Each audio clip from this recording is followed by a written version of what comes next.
Welcome to our deep dive into Randy Gage's Risky is the New Safe. Okay. We're going to be using excerpts from the audiobook Great. and also some big name endorsements. Yeah. So Gage's central argument is that the old rules of success are out the window. Right. You're actually taking the biggest risk Yeah. by playing it safe in today's world. That's true. And Gage uses some pretty compelling stories to illustrate that point. Okay. Think about those monkeys in Thailand that were trained to harvest coconuts. Wow. Or that cloned puppy that made headlines down in Miami. Uh-huh. What's striking about these examples is that they're not just futuristic hypotheticals. Right. They're actually happening now. Yeah. And they point to a much larger trend Okay. of rapid technological advancements Right. disrupting industries left and right. So you're saying these aren't just random anecdotes. Right. He's using them to kind of shock us into realizing just how fast the world is changing. Absolutely. He's arguing that sticking to the traditional safe path could be detrimental. In this environment, technologies like VR and AI Right. are poised to reshape our lives profoundly. Wow. We need to be ready to adapt or risk being left behind. That makes a lot of sense. So how does this risky is the new safe idea apply to our finances? Okay. I know Gage has some pretty strong opinions about the economy. Well, Gage is very critical of current economic policies, Okay. particularly entitlement programs. Right. He argues they create a culture of dependency and ultimately harm the people they're supposed to help. Yeah. He even goes so far as to say that what were once considered safe investments, like government bonds, are now risky Okay. due to government overspending and currency manipulation.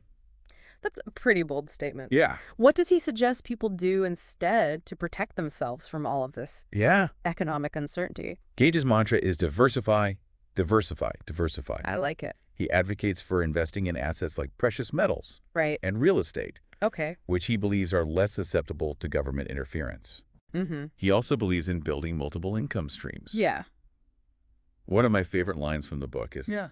if you want to become wealthy, don't seek financial advice from broke people. Ooh, I like that. It's a bit tongue-in-cheek. Yeah. But it underscores his point about taking control of your own financial future. It reminds me of the saying, Yeah. you are who you surround yourself with. Right. And speaking of surrounding yourself with the right people, Yeah. Gage also talks a lot about the power of ideas, right? He does. Gage believes that ideas are the most valuable currency Okay. in the new economy.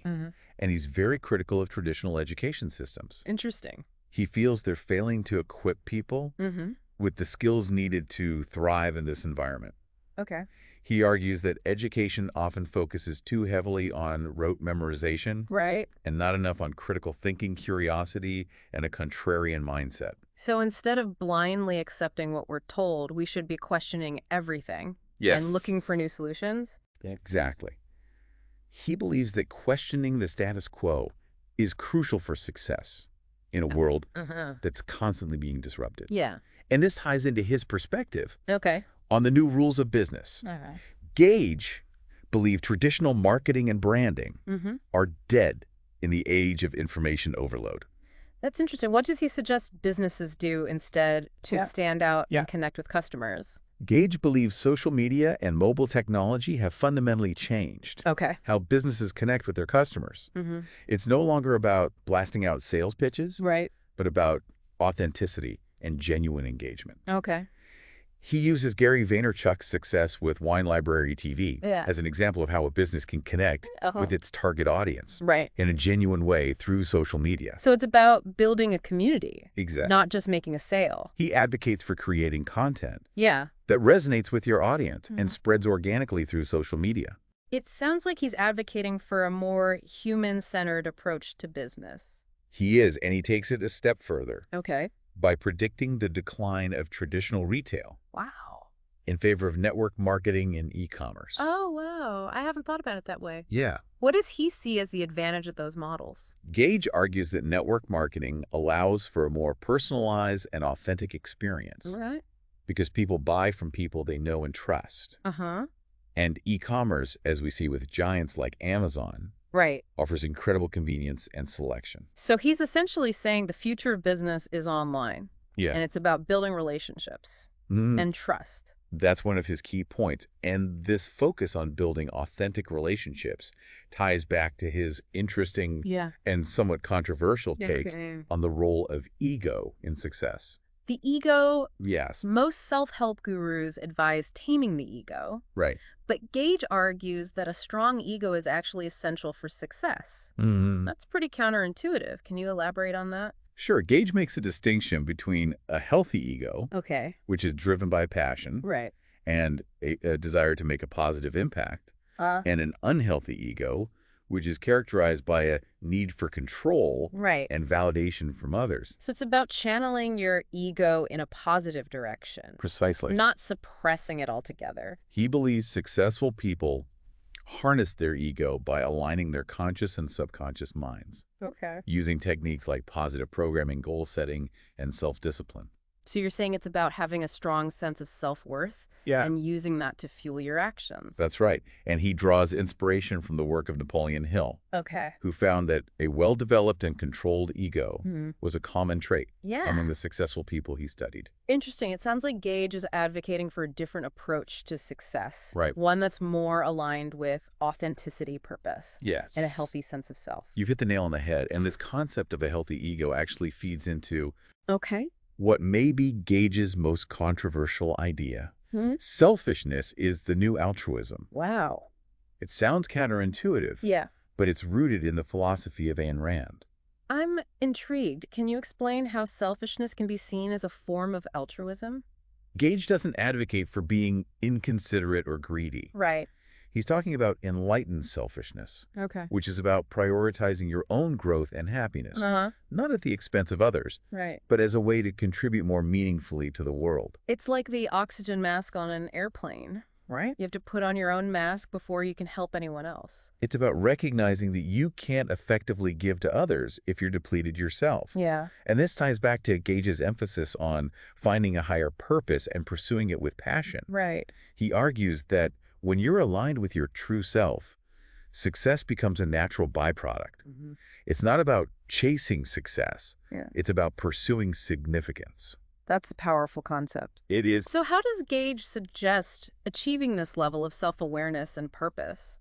He advocates for practices like journaling meditation and surrounding yourself with a supportive community to gain greater self-awareness and develop a healthy ego. It sounds like he's encouraging us to be mindful of our thoughts, our actions, and the company we keep. He believes we need to cultivate a positive internal environment to achieve our full potential. And this internal work, this self-awareness and development of a healthy ego, ties back to his belief that risky is the new safe, right? It absolutely does. Embracing risk requires confidence, resilience, and a strong sense of self, all of which stem from cultivating a healthy ego and pursuing a purpose-driven life. That makes a lot of sense. So how does Gage suggest we apply these ideas in our daily lives? How do we harness this so-called healthy ego for success? He recommends using techniques like visualization affirmations and setting clear goals to program your subconscious mind for success.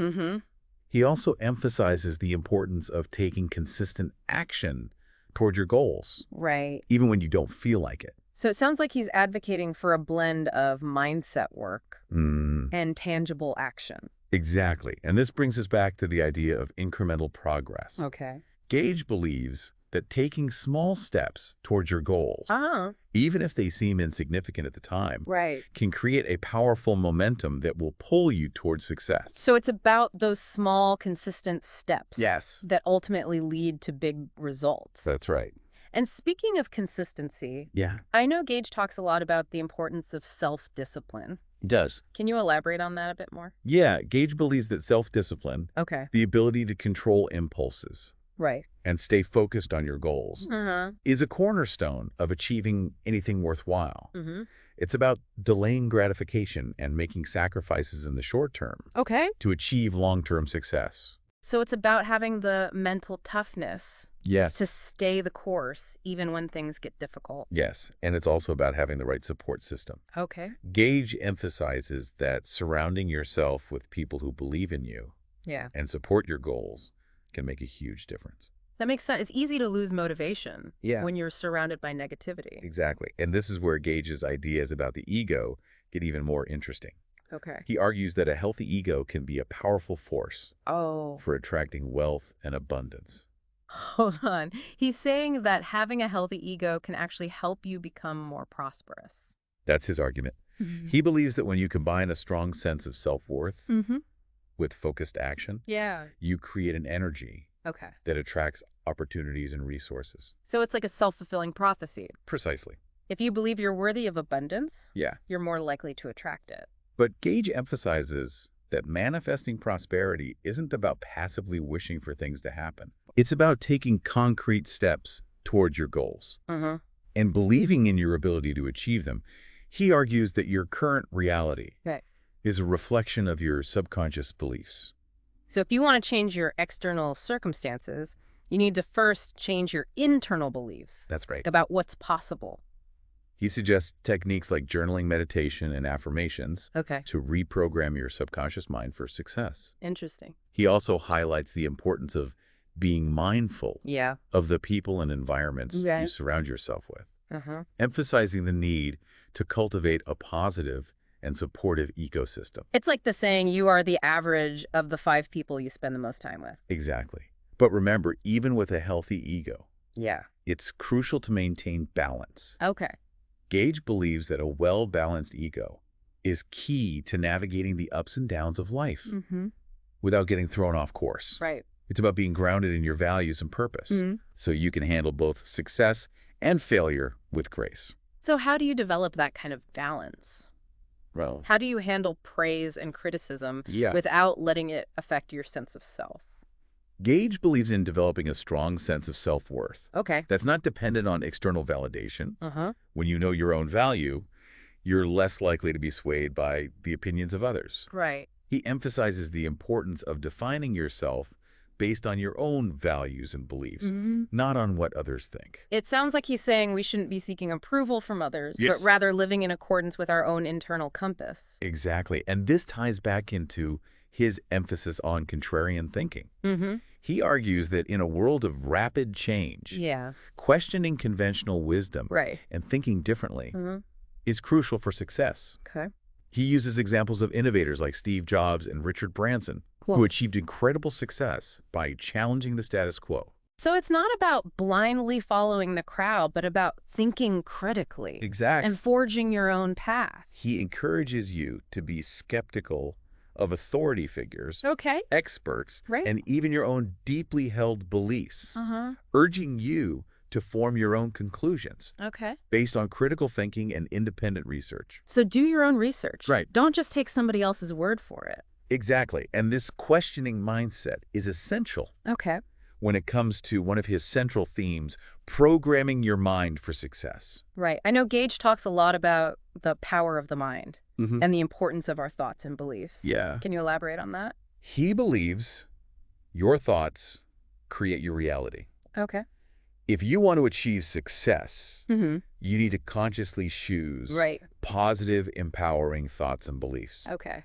He often compares the mind to a garden. Interesting. If you plant seeds of negativity, that's what will grow. Yeah. But if you plant seeds of confidence, courage, and belief, you'll create a fertile ground for success.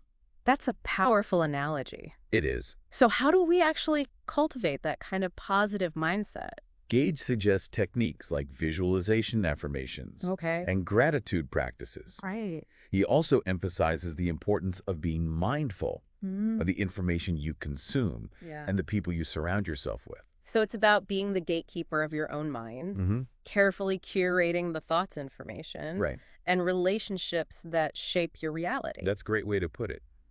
He believes that by consciously choosing to focus on positive, empowering thoughts, you can reprogram your subconscious mind for success and attract opportunities. So it's about training your mind for success, just like you would train your body for a marathon. That's a good analogy. Right. Yeah. It requires dedication, discipline, and consistency. Yeah, but Gage also recognizes that changing your beliefs and habits takes time. It does. He emphasizes the importance of being patient with yourself and not getting discouraged by setbacks. So it's about embracing the journey, knowing that there will be ups and downs, but trusting that with consistent effort, you can achieve your goals. Yes, and this brings us back to his concept of harnessing the ego. Okay. It's not about denying or suppressing your ego, Right. but about understanding its power and using it to your advantage. So we need to learn how to channel the ego's energy toward positive, constructive pursuits. Exactly. And Gage offers a fascinating perspective on the relationship between fear and faith. Oh. Arguing that they're two sides of the same coin. Can you explain that a bit further? He says fear is essentially faith in a negative outcome. Oh, okay. It's believing something bad will happen. Faith, on the other hand, is believing in a positive outcome. Oh, okay. It's trusting that things will work out even when you don't have all the answers. So he's saying we have the power to choose which side of the coin to focus on? He is, and he suggests techniques like affirmations, visualization, and gratitude practices to help shift your focus from fear to faith. He also reminds us to surround ourselves with positive influences and avoid negative people and environments that can feed our fears. So it's about creating an environment that supports your belief in yourself and your ability to achieve your goals. Exactly. And this ties into Gage's emphasis on taking risks. Okay. He argues that risk-taking is essential for growth and success. It's about stepping outside your comfort zone and embracing the unknown. But isn't he advocating for risky as the new safe? Yeah. I mean, isn't there a line between calculated risk and recklessness? You are absolutely right. He's not advocating for reckless or impulsive behavior. Okay. He's talking about calculated risks, where you carefully assess the potential rewards and consequences. Before making an informed decision, he wants you to ask yourself, what calculated risks can I take that are aligned with my purpose and have the potential to move me closer to my dreams? That makes sense. It's about taking smart risks. Exactly. Not blind leaps. And he emphasizes that learning from your mistakes is an important part of this process. He acknowledges that failure is inevitable. Right. But he encourages you to view setbacks as opportunities to learn and improve your future decisions. So it's not about being afraid to fail. Exactly. But about embracing failure as a learning opportunity. Precisely. Gage believes that failure is not the opposite of success. Okay. It's a stepping stone to success. Interesting. He argues that the most successful people are often those who have failed the most because they've learned valuable lessons from their mistakes and developed resilience. So it's about having the courage to keep going even when things get tough? That's right. And along with perseverance, Gage highlights the importance of celebrating your successes, no matter how small they may seem. He believes that recognizing and acknowledging your accomplishments can boost your confidence and motivate you to keep moving forward. So it's about taking the time to appreciate how far you've come and to acknowledge the progress you've made. Exactly. He believes that celebrating your successes can create a positive feedback loop that attracts more success into your life. Interesting. When you focus on the positive and acknowledge your accomplishments, you create an energy of abundance. So it's like planting seeds of gratitude and appreciation that will grow and attract more abundance and prosperity. That's a great way to put it. And this appreciation for our successes can be amplified. When we share them with others, this brings us to Gage's emphasis on the importance of finding your tribe, surrounding yourself with like-minded people who support your goals and values. That makes sense. We've all experienced how draining it can be to be surrounded by people who don't believe in us or support our dreams. It's exactly. Gage believes that a supportive community can provide encouragement, accountability, and inspiration. He suggests attending events, joining groups, and connecting with people online who share your interests and values. So it's about proactively seeking out those who will uplift and inspire us. He believes so.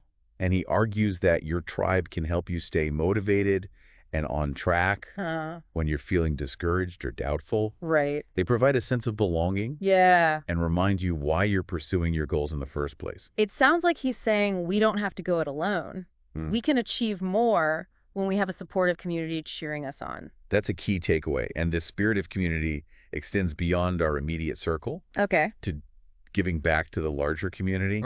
Gage argues that giving back is an essential part of a meaningful and fulfilling life. I'm curious about that. How does Gage connect giving back with his overall message of risky is the new safe? Well, he believes that contributing your time, energy, and resources to causes you care about creates a ripple effect of positivity, benefiting others and yourself. Right. He sees it as an act of courage. Okay. Stepping outside your comfort zone to make a difference. So it's a risk in the sense that you're putting yourself out there. Yes. But the rewards, personal fulfillment, and making a positive impact far outweigh the risks. That's a great way to think about it. And Gage connects this idea of service to living a life of purpose. Okay. Arguing that aligning your actions with your values and pursuing your goals with meaning creates a truly rewarding life. It's like finding your North Star. Something that guides your decisions and gives your life direction. Yes. But how do you actually discover your purpose? Gage encourages exploration. Okay. He suggests examining your interests, values, and passions, trying new things, and paying attention to what sparks your curiosity and makes you feel alive. Okay. He emphasizes the importance of listening to your intuition. Yeah. Even if it leads you down an unconventional path. It sounds like he's saying don't be afraid to experiment and follow your heart. Exactly. Even if it takes you off the beaten path. And he believes that finding your passion can actually lead to greater success and prosperity. He argues that when you're passionate about your work, you're more likely to be creative, innovative, and productive. So it's about aligning your work with your passions to create a life that's both fulfilling and successful. Precisely. And once you've found your passion, Gage emphasizes the importance of setting boundaries to protect your time, energy, and well-being. That's an important point. It's easy to get caught up in the hustle and forget to take care of ourselves. He agrees. He believes that boundaries are like fences that protect your personal space and prevent others from encroaching on your time and energy. It's not about being selfish, but about taking care of yourself so you can be more fully present to the things that matter most. So it's about prioritizing our well-being. Setting limits so we can show up as our best selves. That's one way to look at it. He suggests identifying those things that are essential for your well-being and setting clear boundaries around them. Communicating your needs and expectations to others and being willing to say no to requests that don't align with your priorities. It's about having the courage to protect our time and energy. Yes. And speaking of courage, I know Gage talks a lot about overcoming fear. He does. How does he suggest we deal with those fears that inevitably come up when we're trying to step outside our comfort zone and pursue our dreams? Gage believes that fear is often based on illusion. He argues that many of our fears stem from false beliefs and limiting assumptions we've carried since childhood. So most of the things we fear never actually come to pass. Exactly. He suggests identifying your fears, challenging their validity, and taking small steps to move beyond them. He encourages you to ask yourself, what's the worst that could happen? And then develop a plan for dealing with that worst-case scenario. So it's about facing our fears head-on. That's right. Rather than letting them paralyze us. He believes that overcoming our fears can be incredibly empowering. When you face your fears and realize you're stronger than you thought, you develop confidence and resilience. And that confidence and resilience are crucial for embracing risk, right? Absolutely. And in addition to mental and emotional well-being, Gage highlights the importance of taking care of our physical health. That makes sense. It's hard to pursue your dreams if you don't have the energy or vitality to do so. He sees it as honoring your body and treating it with respect. So that you can enjoy a long, healthy, and vibrant life. So it's not about punishing ourselves with restrictive diets or grueling workouts. He's not advocating for deprivation. He's advocating for nourishment. He suggests adopting healthy habits, such as eating a nutritious diet, exercising regularly, getting enough sleep, managing stress, and nurturing your mental and emotional well-being. It sounds like he's advocating for a holistic approach to health. He is. Taking care of our minds, bodies, and spirits. And he believes that taking care of your health can actually increase your productivity, creativity, and overall success in life. Oh, wow. He argues that when you feel good physically, mentally, and emotionally, you're more likely to be focused, energized, and inspired. It makes sense. It's easier to take on challenges and pursue opportunities when you're feeling your best. And this leads nicely into Gage's emphasis on lifelong learning.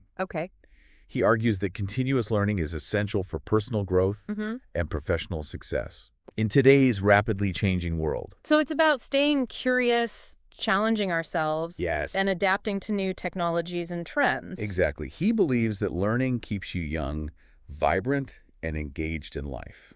Interesting. And he suggests embracing lifelong learning by reading books, attending workshops, taking online courses, traveling to new places, and engaging in conversations with people who have different perspectives. It's about constantly expanding our horizons. Yes. And embracing new experiences. He believes so, and he points out that lifelong learning can actually lead to greater career opportunities, increased earning potential, and a more fulfilling life.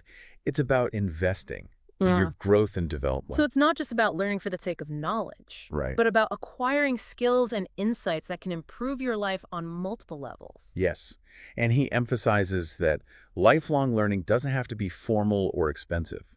It can be as simple as reading a book, listening to a podcast, or having a conversation with someone who knows something you don't. It's about being open to learning opportunities. Wherever we find them. And this ties back to his belief that risky is the new safe. Right. Absolutely. Embracing lifelong learning is a form of calculated risk. Yeah. You're stepping outside your comfort zone, expanding your knowledge base, and potentially opening yourself up to new opportunities. It is. It's about investing in yourself. Yeah. And trusting that the knowledge and skills you acquire will pay dividends in the future. That's a great way to put it. And this willingness to invest in ourselves extends to giving back to our communities. Gage argues that giving back is essential for a meaningful and fulfilling life. We touched on this earlier, but I'd love to delve a bit deeper. How does he suggest we find ways to give back that are authentic and meaningful? He encourages finding ways to serve that are aligned with your passions and values. He suggests volunteering your time, donating to causes you believe in, or simply finding small ways to make a difference in the lives of those around you. So it's about finding those causes that resonate with us personally. Exactly. And using our unique talents and resources to make a positive impact. Exactly. And he believes that giving back can actually increase your own prosperity and abundance. It's about creating an energy of abundance that attracts more opportunities and resources into your life. It's like the old saying, the more you give, the more you receive. Yeah. But it sounds like Gage is saying it goes deeper than that. It does. It's about creating a positive ripple effect. That benefits both the giver and the receiver. That's a great way to sum it up. And this abundance mindset is further cultivated by living a life of integrity. Another important theme in Gage's work. Integrity, what does he mean by integrity? Well, and how does it fit into his overall message? Gage believes that integrity is about aligning your actions with your values and being true to yourself in all circumstances. It's about walking your talk and living in accordance with your highest principles. So it's about being authentic. And living in a way that feels true to who you are. Exactly. And he emphasizes that living with integrity doesn't mean being perfect or never making mistakes. It's about being honest with yourself, taking responsibility for your actions, and striving to live in alignment with your values. It sounds like he's saying that it's more important to be honest and authentic than to try to be perfect. That's a great takeaway. And he believes that living with integrity can actually attract greater success, happiness, and fulfillment into your life. When you're true to yourself and your values, you create a sense of inner peace that radiates outward and attracts positive experiences. So living with integrity makes you a magnet for good things. That's his belief. And he emphasizes that living with integrity doesn't mean you'll never face challenges, but it does mean you'll be able to navigate those challenges with greater grace, resilience, and a clear conscience. It's about doing the right thing. Even when it's hard, because it ultimately leads to a more fulfilling and meaningful life. Exactly. And this commitment to living authentically leads us to Gage's emphasis on finding your voice. Finding your voice. Yes. I'm intrigued by that. What does he mean by that? And why is it so important? Gage believes that each of us has a unique voice, a unique perspective, and a unique story to tell. He argues that the world is a richer place when we have the courage to share our voices authentically.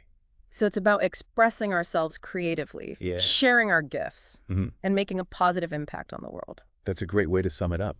He encourages us to find those things that make us feel inspired, passionate and alive. Right. And to use those things as vehicles for expressing ourselves. It's about letting our unique light shine and sharing our gifts with the world. Exactly. Yeah. And he believes that finding your voice can actually lead to greater success, happiness, and fulfillment in life. So it's not just about self-expression, Right. but about using our voices to make a difference. He believes, so he encourages us to speak up for what we believe in, to use our voices to make a positive impact, and to inspire others to find their own voices. It's about using our voices to create a better world. Exactly. And this desire to create a better world ties into his belief in the importance of living a life of service. We've talked about service before. Yes. But I'm curious to hear more about how he connects it to his overall message.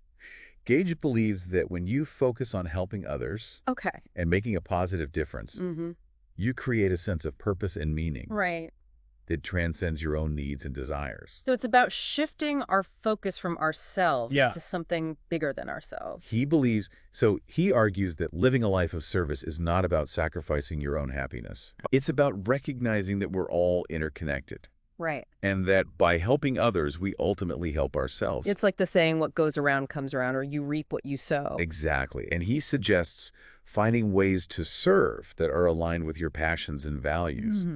He encourages us to volunteer our time donate to causes we believe in. Right. Or simply find small ways to make a difference in the lives of those around us.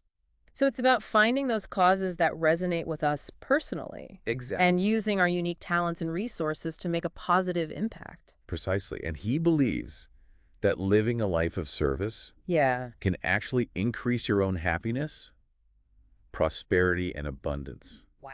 It's about creating an energy of abundance that attracts more opportunities and resources into your life. It sounds like he's saying that giving back is a win-win situation. Yes. It benefits both the giver and the receiver. That's a great way to put it. And this focus on service and making a positive impact leads us to one of Gage's most important messages, the importance of living with gratitude. Gratitude, that's a word we hear a lot these days. Yeah. What does Gage have to say about gratitude, and why is it so important? He argues that gratitude is essential for happiness, peace of mind, and a fulfilling life. Right. He believes that gratitude is a choice, and that by choosing to focus on the good things in our lives, we create a more positive and joyful experience. So it's about appreciating what we have rather than dwelling on what we lack. He suggests keeping a gratitude journal, writing thank you notes, or simply taking a few moments each day to reflect on the things you're grateful for. It's about making gratitude a conscious practice. He believes so, and he argues that gratitude can actually rewire our brains for happiness. Really? When we practice gratitude regularly, we strengthen the neural pathways associated with positive emotions, making it easier to experience joy, contentment, and peace of mind. So gratitude is like a happiness hack. That's a great way to put it. And he also emphasizes the importance of expressing our gratitude to others. Right. Letting them know how much we appreciate them strengthens relationships and creates a more positive environment. So it's about spreading the love. Yes. Gratitude is contagious. He believes so. Yeah. And he reminds us that living with gratitude doesn't mean ignoring the challenges in life. It simply means choosing to focus on the good, even in the midst of adversity. So it's about finding the silver lining even in difficult situations. Exactly. And all of these principles, embracing risk, cultivating a healthy ego, following your intuition, living with integrity, giving back, and practicing gratitude, all contribute to Gage's overarching message that risky is the new safe.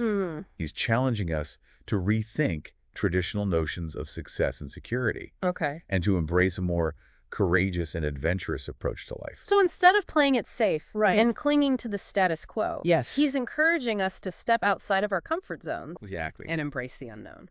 That's right. He believes that playing it safe is actually the riskiest thing you can do in today's rapidly changing world.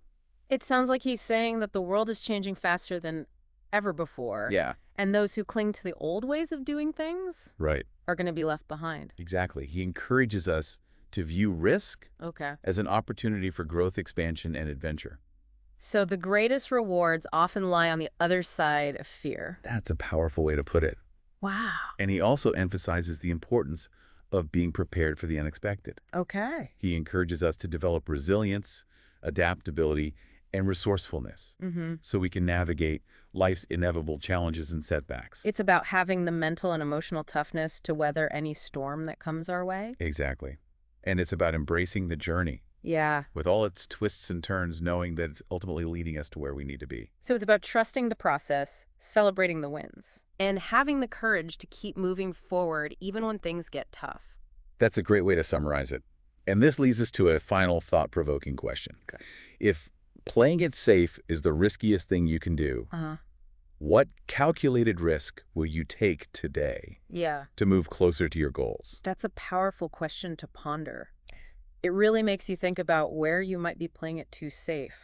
It does. And what calculated risks you could take to create a more fulfilling and successful life. And remember, Gage's message isn't about throwing caution to the wind and making reckless decisions. Yeah. It's about being strategic. Okay. Assessing the potential rewards and consequences and taking calculated risks that are aligned with your goals and values. So it's about being smart about risk-taking. Exactly. Not just being impulsive. He emphasizes the importance of having a plan. Okay. Even when you're stepping outside of your comfort zone. Right. It's about being prepared for the unexpected, developing resilience, and knowing that even if things don't go exactly as planned, you have the ability to adapt. Right. And learn from your experiences. It's about embracing the journey, knowing that there will be bumps along the way. Yes. But trusting that those bumps are part of the growth process. That's a great way to put it. Yeah. He encourages us to view challenges as opportunities for learning and growth. Okay. And to trust that the universe is ultimately supporting us on our journey. So it's about having faith that even when things are tough, we're being guided in the right direction. He believes so. And he reminds us that the journey is just as important as the destination. Right. It's about enjoying the process, celebrating the wins along the way, and never giving up on our dreams. It's about living a life that's both fulfilling and meaningful. Yes. A life that's aligned with our values and our passions. That's what he advocates for. A life that's not just about achieving success, but about living with purpose and making a positive impact on the world. So as we wrap up this deep dive into Risky is the New Safe, what's one key takeaway that you hope listeners will remember? I think the most important takeaway is that we have a choice. Okay. We can choose to play it safe, to stay within our comfort zones, and to cling to the status quo. Okay. Or we can choose to embrace risk, to step outside of our comfort zones, and to create a life that's truly extraordinary. It's about recognizing that the greatest rewards often lie on the other side of fear. That's a powerful way to put it. Well, thank you for guiding us through this insightful exploration of Risky is the New Safe. You're welcome. I hope this deep dive has inspired you to take those calculated risks that will lead you to a life of greater success, happiness, and fulfillment. Until next time, keep exploring, keep learning. Yes. And keep pushing the boundaries of what's possible.